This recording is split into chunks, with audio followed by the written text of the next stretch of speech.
Well, hi all. Today we're going to talk a little bit about the roles and responsibilities of the Chief Academic Officer.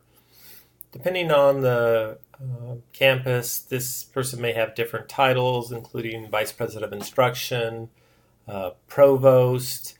In some cases, it is actually the college president who has this role. Also, sometimes it's maybe called a dean. So kind of many different aspects and roles, and oftentimes this role is combined with other requirements, like a person might be the chief academic officer as well as the chief finance officer, or as well as the chief student services officer. So many times this role is combined with others, but we're going to specifically kind of focus on the part of the job that is involved with managing the overall curriculum of the campus. And we'll talk a little bit about how that role might look in an industry or maybe a government type official job as well. So on a campus, the CAO is typically responsible for overall quality of the curriculum, often faculty, what articulation is, how we accept, or how the college accepts credit coming in from high schools or other colleges, and also coordinating with colleges and other organizations after our students leave, and how our credit connects with theirs. What are the general education, sometimes called core curriculum? What are the requirements there? Looking at the overall diversity, the globalism of the campus, and how that fulfills the campus mission. Disability services, what kind of disability services are available for students, and how that is connected to the curriculum. Often the library is also under the CAO, and of course part of the overall curriculum is the library and how the library interacts with curriculum across the campus. Often athletics are a portion of that too, and how that is connected. International students, both international students that are coming to the campus, as well as students on your campus that are going abroad and having international experiences. And then probably one of the main things that you're involved with as a CAO is the accreditation, both overall accreditation, as we talked about earlier with Northwest Commission, or regional, or local program-specific accreditation in healthcare fields or engineering fields or others, IT fields that have specific local programic type accreditations. We'll be talking more about the program development, implementation, evaluation, and assessment too. So that's a whole process that's under your purview, and for future presentations we'll cover that more in depth. Also, you're typically in charge of budget considerations and looking at how money comes into your program, both locally from the state, federal funding, grant money, foundation money, and tuition money. So how do all those buckets of funding support the curriculum and offering program offerings? So you're also typically in charge of quality. You're looking at what are the credentials of the faculty and how does that impact quality, overall strategic planning, and how following or not following the strategic plan affects the quality of your programs. What is your institutional effectiveness? Some colleges will maybe have a whole bunch of people, a half a dozen or a dozen people. Sometimes there's only one person, and sometimes it's you. So kind of a wide variety of who manages institutional effectiveness and assessment.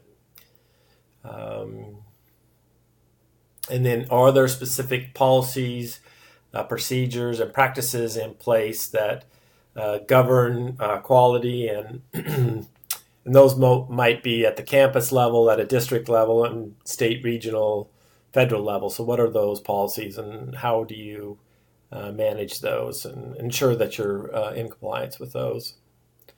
Another challenge is for quality is your facilities. How are your classrooms set up? Do they have appropriate technology with them? Do your labs have all the appropriate need and safety issues that are associated with them? Is there adequate study space for students? Are there other needs that are being taken care of for students so that they're meeting all their physical needs on the campus? How is the library situated? Is it accessible to students? Usable? Does it meet their needs? Is it adequate?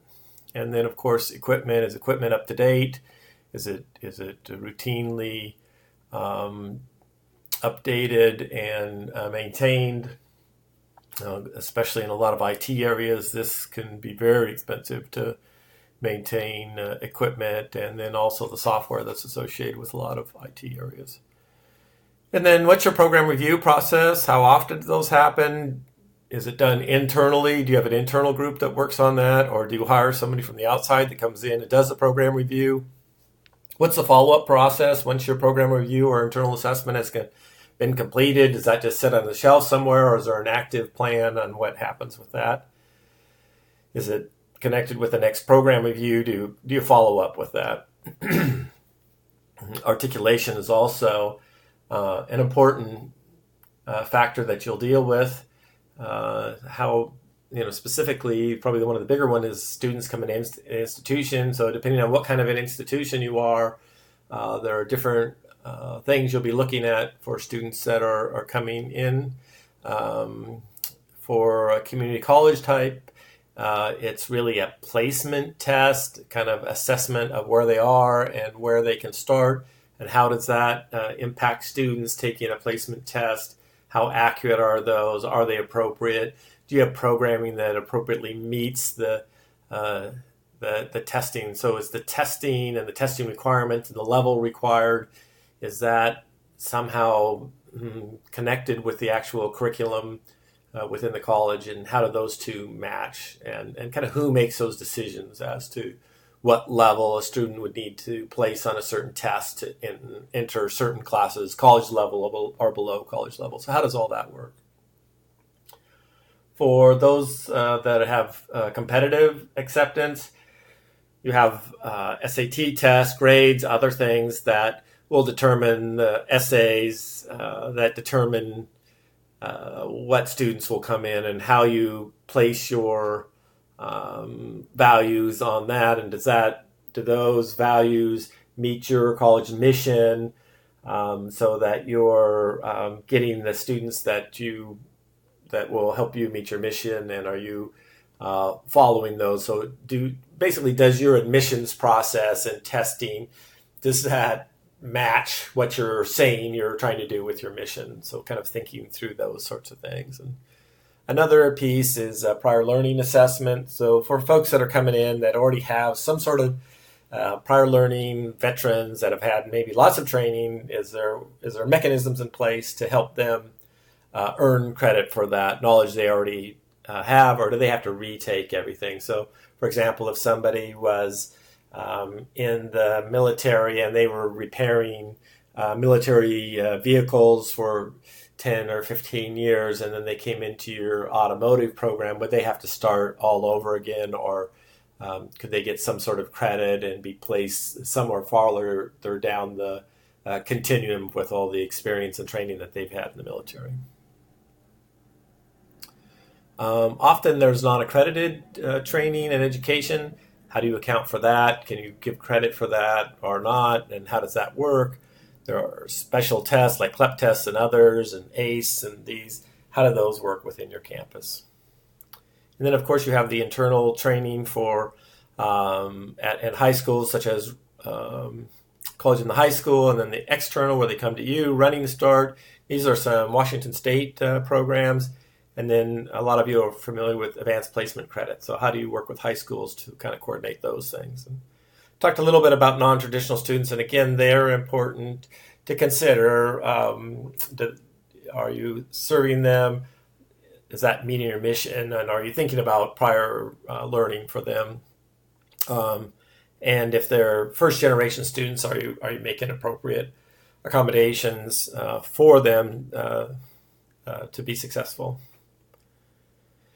And then are you providing pathways so it's clear for what students need to do to get to the next level? And then what are the partner institutions that you have? In terms of your faculty, what are the policies and procedures?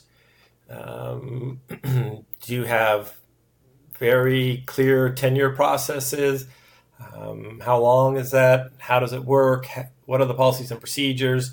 And when you're doing the tenure process, are you actually following those policies and procedures? Is there a faculty contract associated with that? How does that work? How does that work in terms of managing the faculty, in terms of supervisor evaluations, student evaluations, and program reviews? A lot of those things are governed within faculty contracts. So those are all things to consider. Also, for faculty, what are the workload issues and how are they compensated for those? What are those policies? What are those procedures? Are they fair? Are they accurate? Do they need to be looked at again? Has there been workarounds to get around those policies and procedures? So kind of looking at those as well. And then what are budget considerations? Are faculty pay appropriate? Also, are there professional development opportunities? And we'll be talking about that later on in the course. What kind of opportunities for faculty to improve, to meet technology needs, learn about changing demographics of students, kind of who the new student is, and how do you meet those new students where they are. And then, depending on what kind of campus that you have, is there expectation of research? What level of research? What are the rules, policies around research? And then what are the expectations and kind of what kind of time is provided for faculty to do research, time and funding associated with that. Next is general education. Are there campus-wide general education requirements? What percentage of the curriculum is in general education? A lot of times it's about a third of the program is general education, a third is electives, and then a third is your program topic. And sometimes that varies